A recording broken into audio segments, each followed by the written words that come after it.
Today's episode of the Municipal Voice is coming to you from the 2024 CCM Annual Convention.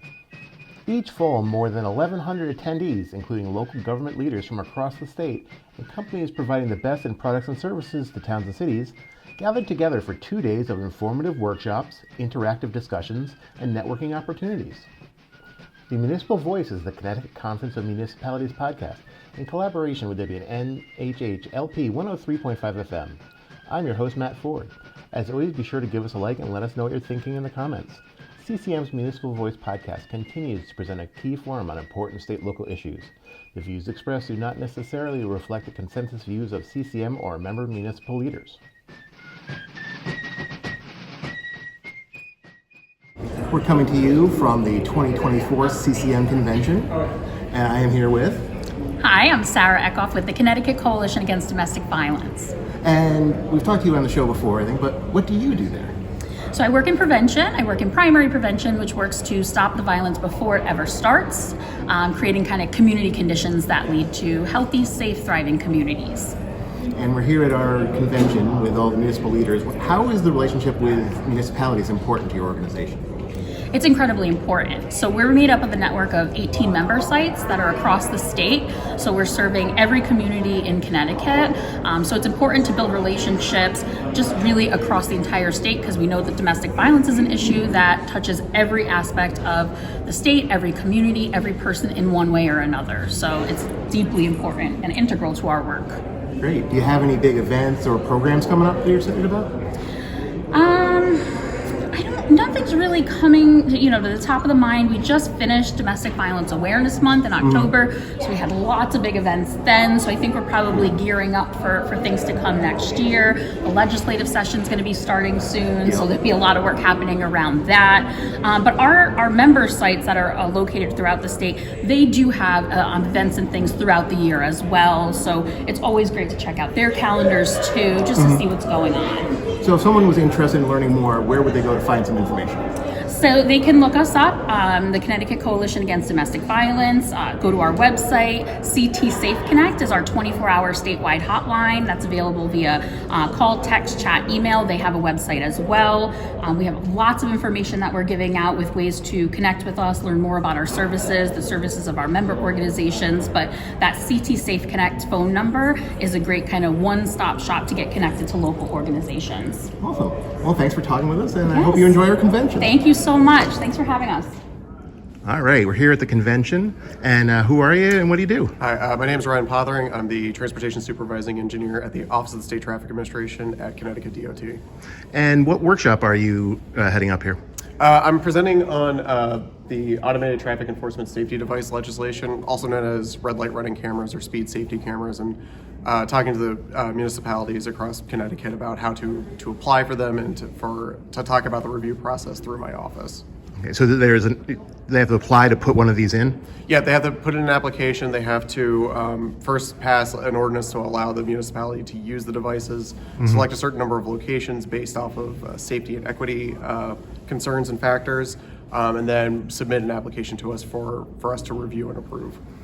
That's very interesting. And this is new laws that were passed in the last session? Yeah, so it was passed, so the law went into effect on October 2023.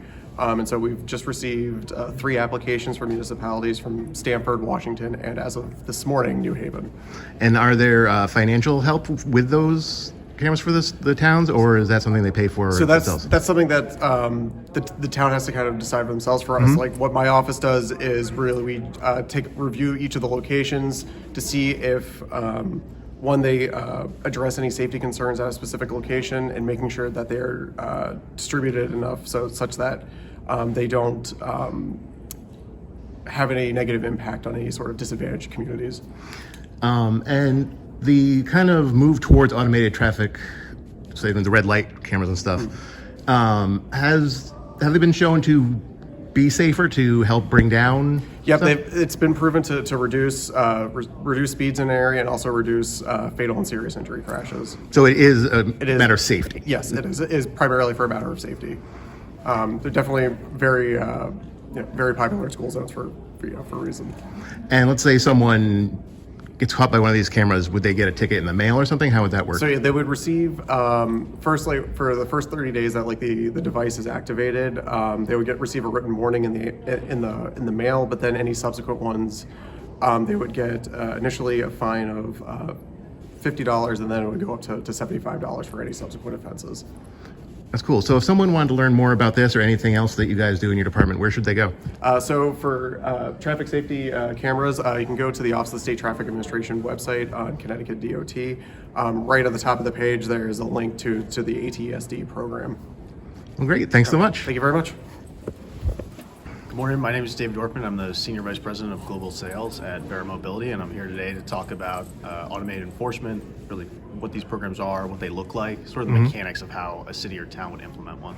So obviously we talked to the guy from the DOT here about, their part of it, but what's your part of this?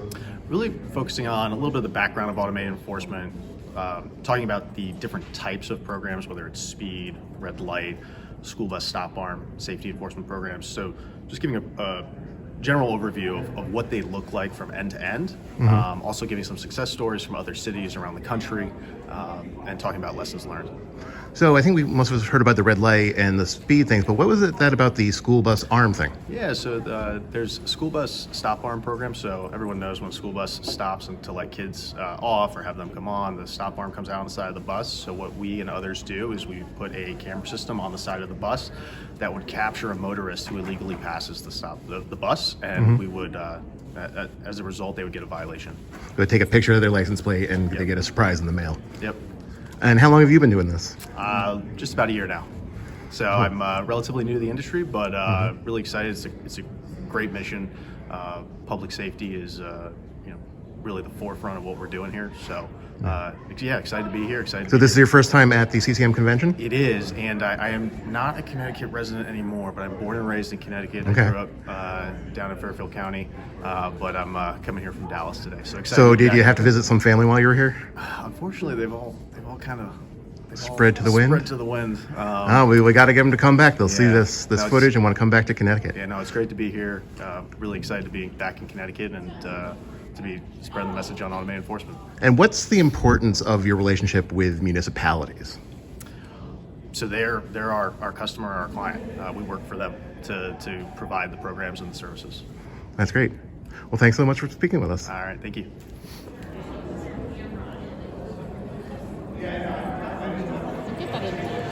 All right, we are coming from the CCM Convention 2024, and who do we have? My name is Alexis Steele. And I'm Kendall Babula. you guys are here from where? We are here from the Connecticut Division of Emergency Management and Homeland Security. We're a state agency. Okay, and what are you guys responsible for? We are responsible for coordinating statewide resources in the event of an emergency that overwhelms local resources. We will be activated to the State Emergency Operations Center, located in Hartford, at the Hartford Armory. But day to day, if there's not an emergency, we're here at the Department of Emergency Services and Public Protection. We manage lots of grants. We have training and exercise unit. Our Homeland Security arm is the Connecticut Intelligence Center. Okay. And any flavor of the day emergency, we're going to be there to respond to. Great. And you're here at the CCM Convention. What's important about the relationship with the town governments and with the municipalities? So we're one of the only state agencies that doesn't do regulatory. We do partnerships with the towns and tribal nations, and so we rely really heavily on that for during an emergency. So we build our relationships before an emergency, and then we have those relationships already built when an emergency does happen. And so it's really important to be here and supporting the towns and keeping that relationship really well. So it sounds like making connections with the local emergency responders and that kind of stuff is doing the groundwork, so you're ready to go when something happens. Yes, sir. Yes, exactly. Well, that's great. Is this your first time at the convention? For me, yes. Not her. Number 2 for me. Number 2. Are you having a good time? Thank you. Yeah, I am. Yeah. All right. If someone wanted to learn more about what you guys do you have a website they should go to? Yes, sir. We certainly do. You can go to www.ct.gov/DEMHS. Okay. We're coming to you from the 2024 CCM Convention, and we are here with... Meg Yanishevsky. Hi, go ahead. And Shelley Morris. And What department are you here with? We are with the Department of Administrative Services, specifically the Procurement Office. And what does that department do in the state? Right, we are the lead agency for contracting for all the state agencies. Shelley and I are here representing our Procurement Office. We also certify small minority-owned businesses, so we're encouraging, with our partnership with CCM and all the municipalities, to look at the state of Connecticut and utilize our contracts where they can, and also encouraging them to use our certified small Connecticut-based small businesses and any other procurement opportunities. That's a really cool program. So you're looking for Connecticut businesses to supply what you need for Connecticut government. Correct. And those particular businesses that are located in Connecticut have to come through our certification process, and it's an online web-based application process. And Shelley and I are here to talk to all the businesses here today to get them certified. If someone was interested in getting certified or learning more about this, is there a website they should go to? Yeah, there is. Shelley? I can give you our URL. It's portal.ct.gov/DAS supplier diversity. That's great. So that's the best place to go. So we're obviously here at the CCM Convention. We're the organization of municipalities. What's your relationship like with the municipalities, and why is it important that you're here? Great. One of the things that we did about 8 months ago is we partnered with CCM, and we've done a number of series of webinars with all the services that come out of DAS. And one of the things we're really trying to do is encourage the companies and the municipalities to be a partner of choice with us, with the state of Connecticut. That's great. And so can municipalities take advantage of the buying power of your department? Absolutely. That's one of the things. We have contracts ranging from A to Z. So we're encouraging the municipalities to use our contracts because we've already done the due diligence to make sure that our small businesses are on those contracts, and they're great pricing. That's great. So you work with municipal government. Do you also work with the boards of ed in towns? Some of the boards of eds can purchase off of our contracts, but it's mostly municipalities and state agencies. Great. Well, thank you for coming to the convention. It's good to see you. We're so excited. Thank you so much. Keep up the good work. Thanks. You are listening to the Municipal Voice on WNHH 103.5 FM. At the first day of the convention, CCM also presented its Municipal Excellence Awards. The first award is our Topical Award, Creative Use of Resources, Partnerships, and Collaboration, which goes to the Town of Glastonbury Camp Sunrise Summer 2023. Camp Sunrise is a structured therapeutic day camp which provides a recreational environment for special needs children ages 3 to 21. Camp is designed to accommodate children with physical limitations, intellectual disabilities, and social and emotional difficulties. Camp Sunrise is planned and managed by the Glastonbury Parks and Recreation Department and is open to children who reside in or attend school in Glastonbury, Rocky Hill, Weathersfield, Newington, and Cromwell. Accepting on behalf of the town is Anna Park, the Recreation Supervisor for Glastonbury Parks and Recreation. The General Entry Award for the Population Category 1, which is 20,000 and under, and that goes to the town of Stonington for Pathways to a Brighter Future, empowering youth to lead a healthier, freer childhood. The town of Stonington and Stonington Public Schools have started a comprehensive program to address youth mental health needs, with a focus on combating the negative impacts of smartphones. Accepting on behalf of the town is First Selectman Danielle Cheeseborough.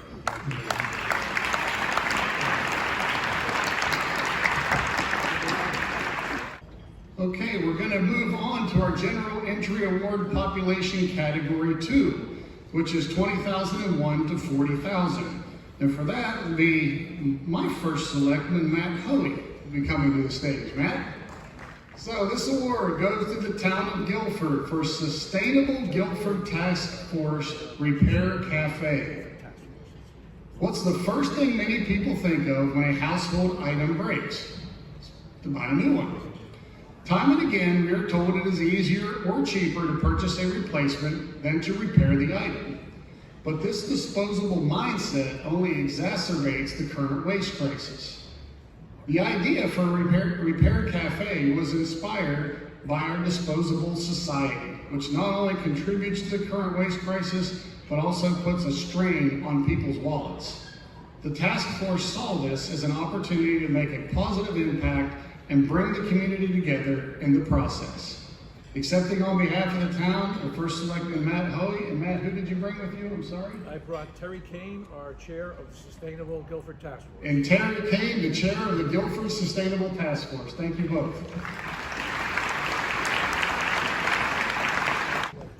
So, our last Municipal Excellent Awards are the General Entry Award, Population Category 3, 40,001 and over. The Community Resource Hub, CRH, was created in 2022 and transpired at the onset of the pandemic following the launch of the city's Family Navigation Program, which identified new seeds among children and families throughout the community. Some of the support services include assessing a food pantry, clothing, employment resources, and health-related support, including mental health resources. In fiscal year 2024, CHR helped 1,206 households comprised of at least 3,040 individuals be directly connected to the resources they needed. These connections are achieved by making the program as accessible as possible. Residents can walk into City Hall, call, email, or use an online platform to reach out for assistance. On behalf of the city, Mayor Harry Riley.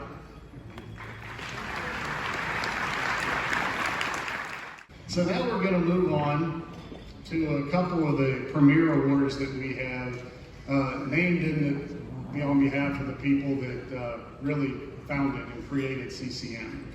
The first one is the Joel Kogan Lifetime Achievement Award. Joel was the original CCM Executive Director. A large portrait of him is in our main conference room at the CCM offices, so whatever we do, Joel is watching. The Joel Kogan Lifetime Achievement Award recipient is Robert Bob Skinner. He's now retired in August of 2024 as the Chief Administrative Officer of Canton. I want to tell you, I briefly looked at the narrative written about Bob for this award. I'm going to do the best that I can. There's a lot of wonderful things said about Bob. There's so many big words in here, I'm not sure if I can read them all, but a really great tribute to Bob's service. This is Bob's significant and unique contributions to the town of Canton over the past 16 years. His unwavering dedication to advancing the town's best interests, his relentless promotion of governmental efficiency, his practical and pragmatic approach to address complicated issues in a timely and cost-effective manner, his uncanny ability to communicate effectively across various audiences, his creative and outside-the-box thinking, his unrivaled work ethic, and perhaps most importantly, his compassion and respect for town residents and employees have led Canton to be an extraordinary municipality that cares about its citizens, community, and environment.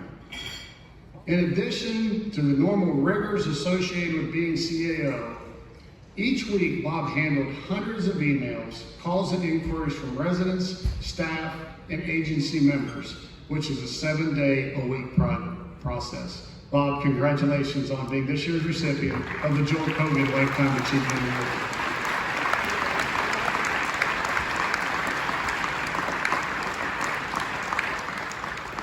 Now we're going to go to the final of these two unique awards, which is the Richard C. Lee Innovators Award. Richard, or known as Dick Lee, was the former mayor of New Haven and was CCM's first ever board president. The recipient of this year's Richard C. Lee Award is Jerry Smith, the first selectman of Beacon Falls. An innovator is someone who introduces new ideas or methods, someone who does something new or different to create value. Jerry began his service to the town decades ago, volunteering and chairing the Planning and Zoning Commission and the Board of Finance. From 2011 to 2013, and once again in 2019, he has served as first selectman, transforming Beacon Falls through his visionary leadership. He prioritizes strong partnerships with local nonprofits and neighboring communities. Like other small towns in the state, Beacon Falls operates with limited resources and a small staff who wear many hats. Jerry has a talent for bringing out the strengths in each team member while encouraging us to think outside the box to improve the town. Ladies and gentlemen, the Richard C. Lee Innovators Award presented to Jerry Smith, First Selectman of Beacon Falls.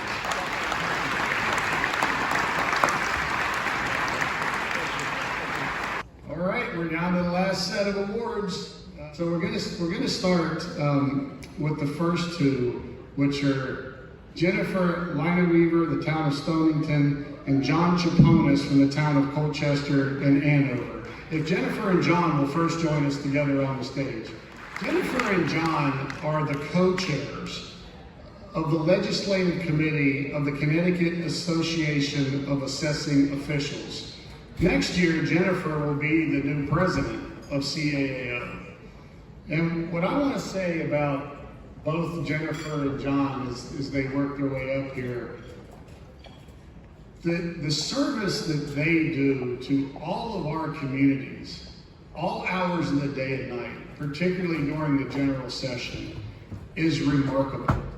They are our go-to resources and subject matter experts in all things that have to do with town taxation, and a lot of times some pretty crazy ideas that can move through that General Assembly that would have a really negative impact collectively on our taxpayers.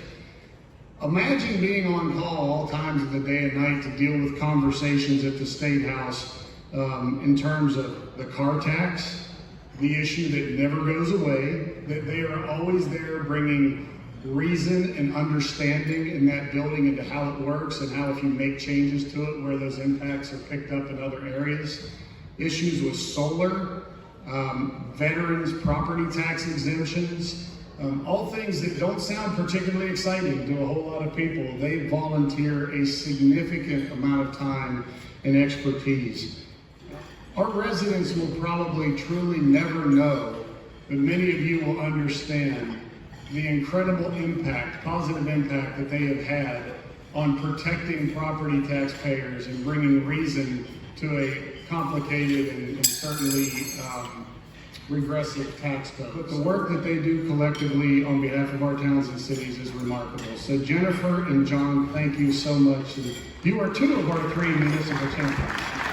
From an initial introduction to quickly becoming a friend, a part of our family, and someone that I hold in immense regard is Josh Brown with Doma's Kids. Josh, come on up. So when we began this process, which ultimately led to the Young People First report, but it all started before the 119K Commission was even put together. It all started with the release about at-risk and disconnected youth that Dalio Education put out. And CCM held a series of regional forums around the state where we just talked about those findings, and we wanted to hear from residents, we wanted to hear from experts in the communities. We just wanted to get feedback on whether this was a space that we can help with. This is before we ever formed the commission. In the very first meeting that we had down in Norwalk, we had some panelists, and then it came time for public comment. And Josh Brown came up to the microphone in public comment, and I can tell you he stole the show. And I believe that all of our staff and everyone in that room was inspired from that point forward to lean more heavily into this work. Josh is an incredibly accomplished individual. He has a trucking company, he was a bank manager, he's done some really amazing things in his life, but in his role with Doma's Kids, he steers multiple at-risk youth into positive outcomes. He really, in a very direct, hands-on way, changes the direction of young people's lives every day.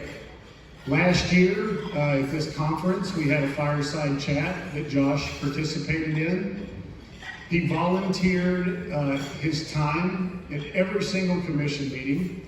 He volunteered his time to go out and bring young people to the commission members. He volunteered his time to take the commission members to where the young people and disconnected people are all over the state. And he did all of this with his own personal history of somebody who spent 15 years of his life homeless, and now stands on this stage is one of the people that I hold in the highest personal and professional regard. So Josh, thank you. Thank you for all you do. So ladies and gentlemen, I present to you Jennifer Lila Weaver, John Chaponis, and Josh Brown, our 2024 Municipal Champions.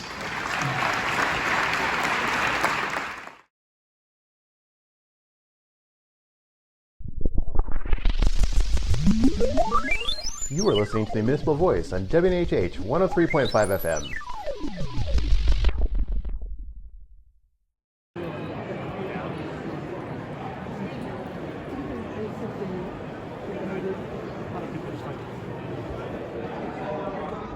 Well, it's been a fun day here at the convention, CCM Convention 2024, and we are here with Angel McDougall with United Way. the United Way. And what specifically are you doing here today? We are here just letting people know about what we do in southeastern Connecticut. We are actually attempting to get more toys for our Tommy Toy Fund that we'll be doing next week, I believe, is distribution. Okay. So if anybody is around, they can either bring a toy in for today and donate, or we do have QR codes that you can donate to as Okay. well. And is there also a website maybe they could check There out? is, yes, uwscct.org.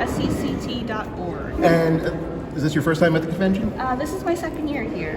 And what do you think is important about your relationship with towns? I mean, just helping the community. We have to all join together and be able to help each other. And bringing the communities together is really what needs to happen. So that way there, no one gets left out. All right, great. Well, thanks for talking with us today. Thank you. That's appreciated. The Municipal Voice is a co-production by CCM and WNHH 103.5 FM. Joe Thornton is our executive producer, Christopher Gilson is our producer, Harry Draws is on the boards, and I'm Matt Ford, your host. Be sure to check out our Facebook page and give us a like, and watch out for our CCM chat series on our YouTube page.